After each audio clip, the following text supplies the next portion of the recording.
When I was maybe 9, 10, 11 years old or so, The Color Purple, the book, was huge.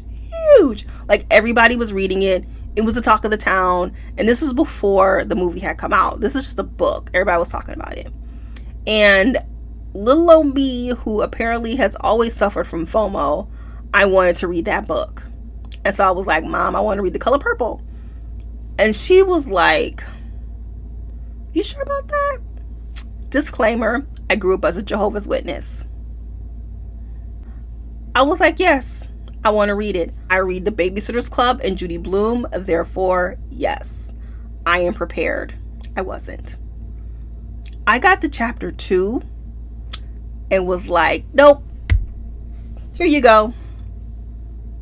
I'm not ready for this. So I did, of course, read it in college. What was I thinking when I was 10? I don't know. But yeah, I was 10 and thought I was ready for The Color Purple.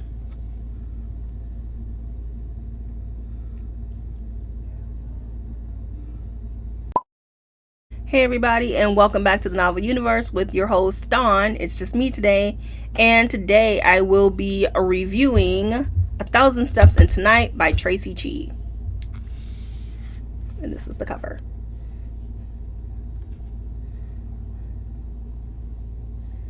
I am one half of the Novel Universe. I do this podcast / YouTube video with my friend Ashley, but sometimes we read different books and we want to talk about them, and so that is what I am doing today. So hello. Per usual, I will give an overview of the book, I will give my rating, and I will give my spoiler-free likes and dislikes of the novel. Let's get into it. 1,000 Steps Into Night is about Miyuko, a poor village girl who has too much mouth. And she goes one day out by herself and she is touched by a demon, where she is slowly becoming a demon whether she wants to or not. I'm going to give this book a 3. And I hate to do it. I hate to do it because I love Traci Chee's writing. I think she is a beautiful writer. This is her 3rd book. I have read all 3 of her books. Her first series is one of my favorite fantasy series of all times, and it's right here. The Reader, The Storyteller, and The Speaker. If you have not read that series, it's fantastic, especially if you like fantasy where you have to do a little bit of thinking. And I know a lot of people just kind of want it to be fun and fancy free, but some people do like some strong themes and characters and everything. And it's a really good series for that. So I was expecting something similar, or, you find an author, you like their writing style, you are going into it thinking you're going to love it. And when you don't, it hurts your feelings. And my feelings have been stomped on to death. The biggest dislike of this book is that it is disgustingly plot driven. I do not like plot driven stories. I hate plot driven stories. And The Reader is character driven. So I'm assuming that, Traci Chee is a character driven, writing author. Because usually authors kind of stay in the same lane.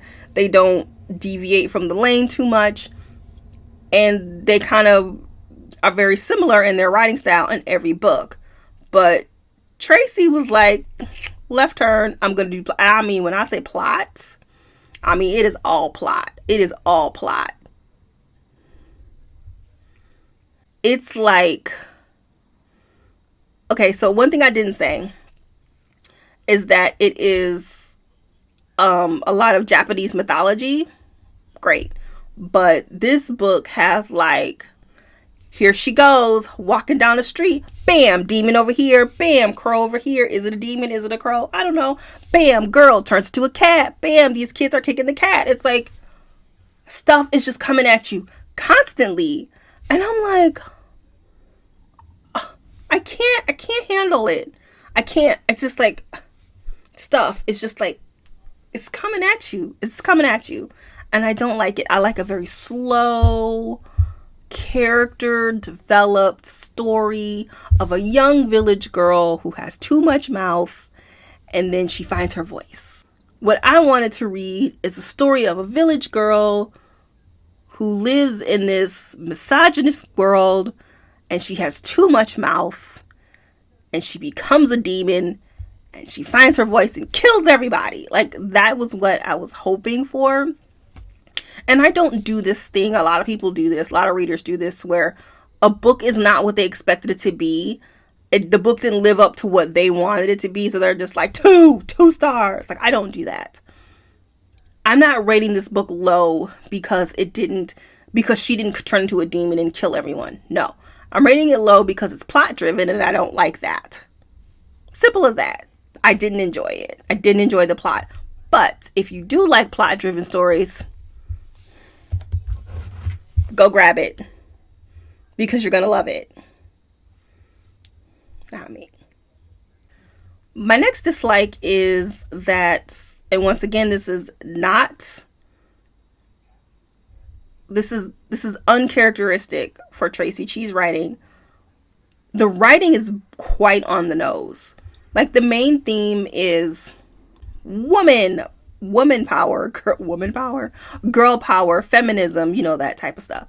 And this character lives in a world where women are to be seen and not heard. They are to take care of the house and have babies. They cannot go outside anywhere without a male escort. They're nothing. She lives in that world. And as I said in my overview, is that our main character, Miyuko, she talks a lot. She has opinions and she voices them. Cool. And so you're expecting the story about this girl. And when I say she has too much mouth, I mean, when she gets overwhelmed or upset, she literally yells and things happen. Kind of like Ciri from The Witcher. She yells and things happen, which is a metaphor for a voice. And that right there was enough for me. She has a voice. Cool. But what Traci does is she beats your ass over the head with her feminism. We get it. Man bad, woman good. Don't have to smack me over the face with it every freaking chapter. Sorry, the camera, I'm making it bounce. And this book does that, and I hated it. So. This is just my opinion, but I think that, the reader, this reader series, it didn't get the visibility that I think it deserves. Like, it didn't get anywhere near, like, this is a very thought out, well done series. The third book, they're not all perfect, but, I gave the book a perfect 5. Like, the first 2, I gave like perfect 5s because they were some really good fantasy books. I think that she kind of dumbed down the writing in this book to kind of appeal to the masses because people were just not reading her book. This woman is a fantastic writer. Like, I personally think she should write adult fantasy. I think YA fantasy, you can't put too many themes and you can't do too much in YA fantasy because it tends to lose the teen. Teens will drown in the details. So you do have to kind of keep it a little simple. Whereas adult fantasy, you can do a lot with adult fantasy. I personally think she should be an adult writer. But I don't know. I feel like this book, like, the writing was just like, she's such a better storyteller than this. And I feel like she changed the way she writes books to sell. And you gotta eat. I get it. You gotta eat. But she's such a better writer than this. I don't know what happened.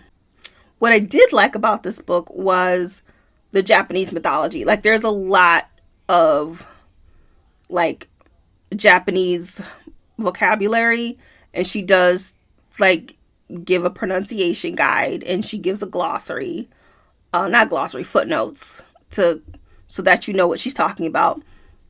The Japanese culture, they have a lot of like demons and monsters, and it's all in here, and I loved all of it because I love horror. The beginning was also pretty good. That's all I really have to say about this book. I can't even think of a book to compare it to that I could be like, oh, if you like this book, then you'll like The 1,000 Steps Into Night. But I can't even think of another book that is similar to this, where the pacing is similar, so that you kind of have an idea of what I'm talking about. Maybe because I don't read plot-driven stories. That could be it. Thank you for joining me for my review of 1,000 Steps Into Night. Our next book review will be book 2 in the Crescent City. I believe it is The House of Sky and Forest. I believe that's the title, by Sarah J. Maas. Until then, I'll catch you in the next YouTube video. Bye-bye.